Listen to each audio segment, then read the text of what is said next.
Sa simula ng pelikula, ipinakilala sa atin ng isang lalaking nagngangalang John, na halatang kinakabahan habang nagsasanay ng kanyang shooting skills, at halatang may pinaghahandaan siyang mahalagang bagay. Sa sumunod na eksena, makikita si John na nagtatrabaho kasama ang kanyang partner bilang isang law enforcement officer. Doon, maingat na binantayan ng dalawang opisyal ang isang sospek na nasa isang lokasyon. Habang pinagmamasdan nila ang lugar, biglang nagtangkang tumakas ang kanilang target sa pamamagitan ng pagtalon sa isang sasakyan.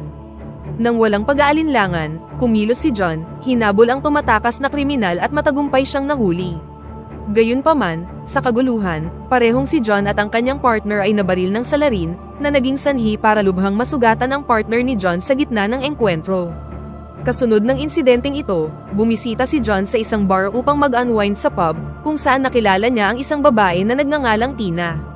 Uminom sila ng kaunti at naakit si John sa kanya, dahil sa kanyang natural na kagandahan. Naging magaan at kaaya-aya ang kanilang pag-uusap, ngunit nag-iwan ito ng pangmatagalang epekto kay John. Hindi nagtagal, nakatanggap si Tina ng isang tawag na nag-joke sa kanya na makipagkita sa kanyang anak sa isang party, kung saan ang batang si Betty ay nag-e-enjoy kasama ang kanyang mga kaibigan. Ang partner ni Tina na si Casey, ay nandoon din sa lugar at nag-e-enjoy din sa party. Habang mas lumalalim pa ang gabi at nagsimula ng humina ang party, nagpasya si Tina na umalis na kasama si Betty, sa kabila ng mungkahi ni Casey na mag-overnight sila doon dahil gabing-gabi na. Gayunpaman, nanatiling desidido si Tina na umuwi, at ipinaliwanag na meron siyang mahalagang gawain na dapat tapusin ng maaga sa susunod na araw. Pagkatapos nito, umuwi na sina Tina at Betty at nag-usap ng malalim tungkol sa ama ni Betty. Tinalakay ni Tina kung gaano siya kamahal ng kanyang ama noong nabubuhay pa siya, ngunit ang paksa ay labis na nakabagabag sa bata. Sinubukan ni Tina na aliwin ang kanyang anak, hanggang sa unti-unti na itong kumalma. Upang makasave ng oras, nagpasya silang dumaan sa isang shortcut na hindi gaanong dinadaanan ng mga tao. Habang naglalakad sa shortcut, bigla silang sinalubong ng isang grupo ng mga lalaki, na nagngangalang Jamie, Fritz, Lloyd at Marvin, na pinalibutan at tinuya sila. Mas lumala pa ang kaganapan ng pagtulungan ng mga lalaki si Tina at pilit siyang pinasok sa isang kalapit na gusali. Si Betty, na labis na natatakot, ay tumakas at nagtago. Kasunod ng malagim na insidente, tumakas ang mga lalaki, at si Betty ay lumabas mula sa kanyang pinagtataguan, para lang makita ang kanyang ina na nasa kritikal na kondisyon. Samantala, si John at ang kanyang partner ay nagmamaneho sa bayan, nang mapansin nila ang balisang si Betty na naglalakad ng mag-isa sa kalsada. Nang ma-realize na merong mali, nagpasya siyang tingnan pa ito at nagtungo sa abandonadong bahay. Doon, natagpuan ni John si Tina na walang malay sa sahig. Ang nakakakilabot na eksena ay labis na ikinagulat ni John at agad siyang humingi ng tulong. Sa pagsisimula ng investigasyon, dumating ang isang ambulansya, na nagdala kay Tina sa ospital habang nasa malubha siyang kondisyon. Kalaunan, dumating ang lola ni Betty sa ospital at sinubukang aliwin ang kanyang naguguluhang apo. Samantala, dumating si John sa ospital at hinikayat si Betty na kilalanin ng mga lalaking nanakit sa kanyang ina dahil wala pa rin siyang malay. Sa kabila ng kanyang paghihirap, buong tapang na ibinahagi ni Betty ang mga kinakailangang katotohanan. Gamit ang impormasyong ito, agad na inaresto ng pulisya ang mga individual na nagsagawa ng pag-atake. Tinanggap sila sa police station, at inutos kay Betty na kilalanin sila. Sa kabila ng mabigat na nararamdaman ng bata, tinulungan niya ang mga awtoridad sa pagtiyak na makukulong ang mga salarin. Samantala, si Mrs. at Mr. Fick ay desperadong nagsusumikap na makabuo ng isang strategy upang ipagtanggol ang kanilang mga anak laban sa mga kaso ng krimen. Nakipagkita sila kay Jay, isang kilala at respetadong abogado na may kasaysayan ng pagharap sa mahihirap na kaso. Dahil sa bigat ng usapin, nakiusap sila kay Jay na kunin ang kanilang kaso, at kung magkano ang halaga ng kanyang mga serbisyo. Ang halagang hinihingi niya ay lumampas sa napag-usapang initial expectation, na inilagay ang mag-asawa sa isang mapaghamong sitwasyon. Sa kabila nito, determinado si Mrs. Fick na gawin ang lahat para mapangalagaan ang kanyang mga anak. Sa isang desperadong hakbang, inalok niya kay Jay ang kasulatan sa kanyang kamakailang nabiling bahay bilang collateral, sa paniniwalang makocover nito ang mga bayad sa abogado. Samantala, mas lalong nabahala si John tungkol kina Betty at Tina kasunod ng mga kalunos-lunos na pangyayari. Dahil sa labis na pag-aalala, bumisita siya sa ospital kung saan ginagamot si Tina. Pagdating sa ospital, nadatnan niya si Betty na nakaupo sa isang sofa, at puno ito ng emosyon at luha sa kanyang mga mata. Makalipas ang ilang araw, nakalabas na ng ospital si Tina, ngunit iniwan siyang physically at mentally wounded ng kanyang pinagdaanan. Iniuwi siya ng kanyang ina at tinanggap naman ni Betty ang tungkulin na alagaan ang kanyang ina. Sa kabilang banda, ang nakakakilabot na engkwentro ni Tina ay bumagabag sa kanya, dahilan para makaranas siya ng mga bangungot tungkol sa mga lalaking umatake sa kanya. Kinaumagahan, pumunta si Betty sa isang kafe kasama ang isang kaibigan, umaasang maibabalik ang normalidad sa kanyang buhay. Gayunpaman, tinambangan siya ng isang batang babae at sinimulan siya nitong bulihin. Lumalabas na ang bata ay kapatid na babae ng isa sa mga lalaking umatake sa kanila, at mahigpit niyang binalaan si Betty na huwag magsalita sa korte o tumestigo laban sa kanyang kapatid. Pagkatapos nito, makikita si Tina kasama ang kanyang abogado na si Jessica, at inihahanda nito ang kanyang isip para sa paglilitis. Tiniyak ni Jessica na sila ang mananalo sa demanda at nagtanong kay Tina ng ilang katanungan. Pagkatapos ay pinush ni Jessica si Tina na i-advocate ang kanyang sarili para sa milyon-milyon pang mga babae na hindi nakamit ang hustisya. Kinabukasan, makikita si John na pumasok sa courtroom. Hindi nagtagal, dumating na si Tina kasama si Betty at ang kanyang abogado, at sinimulan siyang guluhin ni Mrs. Fick. Ilang sandali pa, pumasok na si Jay at ipinakilala ang sarili bilang ang abogado ng nasasakdal. Nang magsimula ang paglilitis, iniharap ni Jessica ang kanyang kaso laban sa nasasakdal at nagpetisyon sa korte para sa hustisya. Noong una, kinwestiyon niya si John, at nagtanong sa kanya ng ilang mga katanungan tungkol sa gabing dinanas ni Tina ang pag-atake. Gayunpaman, patuloy siyang hinarang ni Jay at sinira ang kanyang argumento. Nang naglakad si Tina sa stand, ipinagpatuloy ni Jessica ang kanyang pagtatanong. Gayunpaman, mukhang hindi siya sinusuportahan ng hukom at nagsimula siyang makaramdam ng takot. Hinimok ni Jessica si Tina na bumalik sa kanyang upuan ngunit nagsimula siyang sumigaw sa hukom dahil sa pagiging hindi niya patas. Pinanood ni John si Tina at labis na naawa sa kanya. Ipinetisyon ni Jessica sa hukom na dalhin ang mga salarin sa paglilitis para makuha nila ang hustisya, ngunit iginiit ni Jay na uminom si Tina sa party sa bahay ng kanyang kasintahan noong gabing yun. Uminom sila ng maraming beer at kalaunan ay nakipagtalo si Tina sa kanyang nobyo at umalis sa bahay nito. Pagkatapos ay pumunta si Tina sa Rocky Point Park kasama ang kanyang anak upang makipagkita sa mga nasasakdal. Pagkatapos ay nag-alok siya ng sex kapalit ng pera, na nagpapakita na ito ay isang voluntary exchange sa halip na isang panggagahasa. Gayunpaman, hiniling ni Tina na itaas ang presyo, na nagresulta sa isang pagtatalo.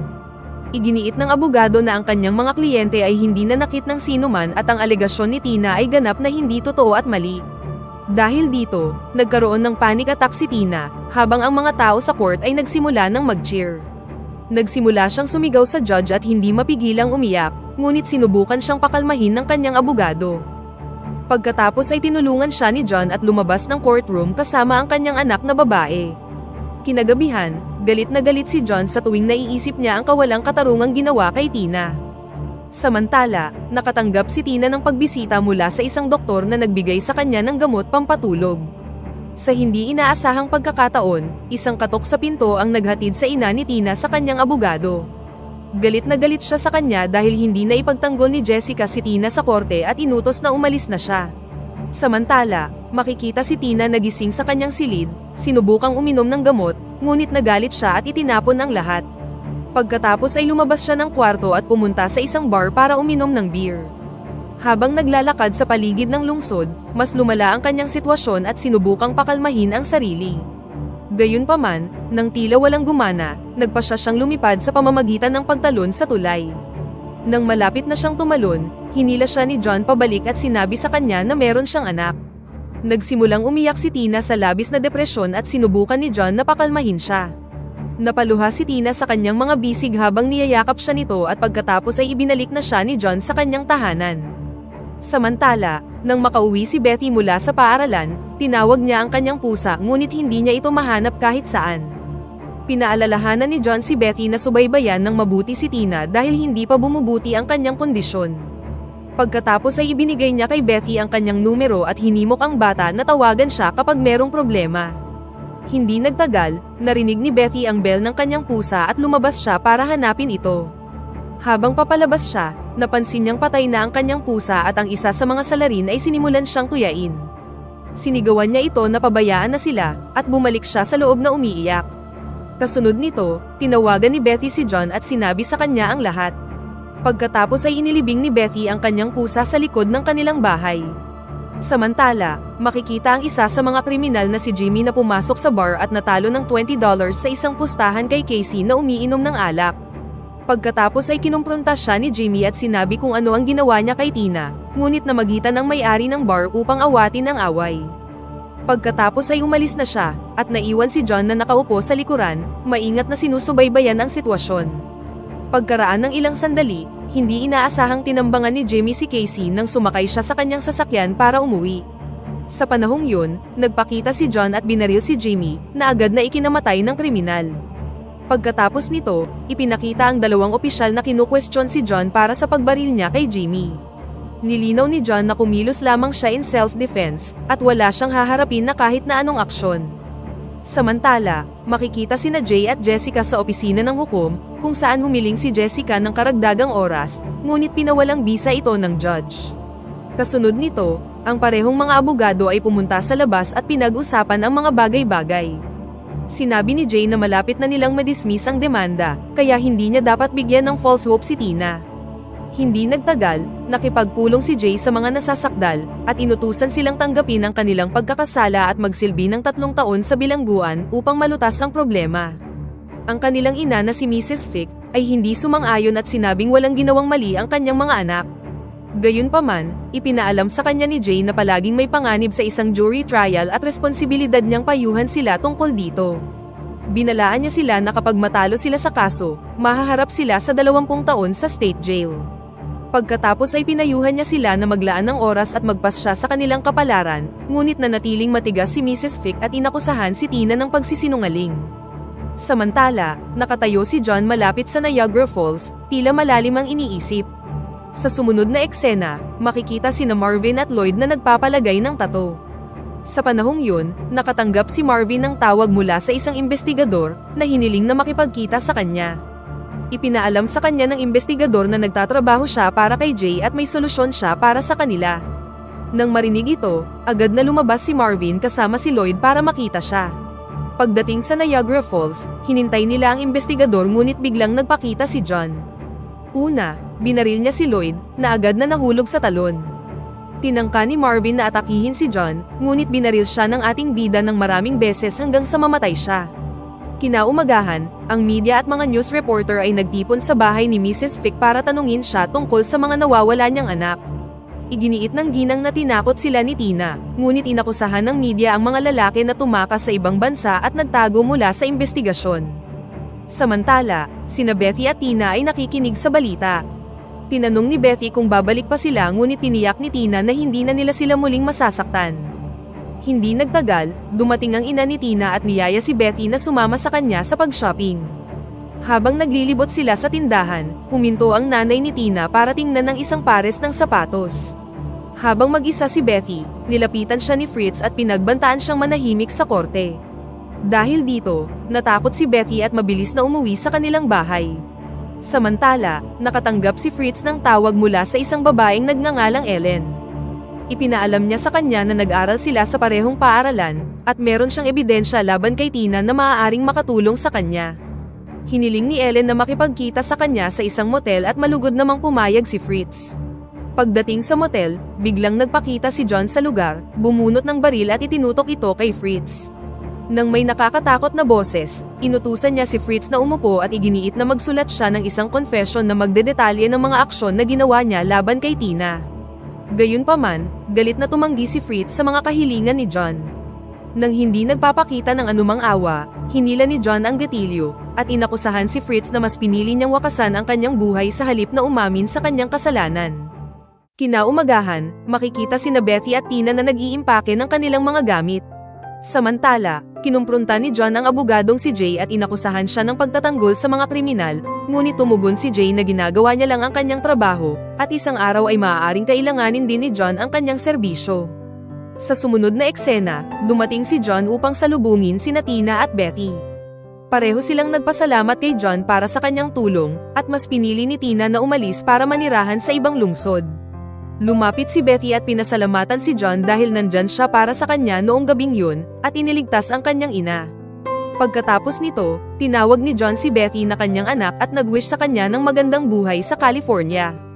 Habang nagpapaalam sila sa isa't isa, nakatanggap si John ng tawag na nagutos na itumba ang isa pang kriminal, at dito na nagtatapos ang pelikula.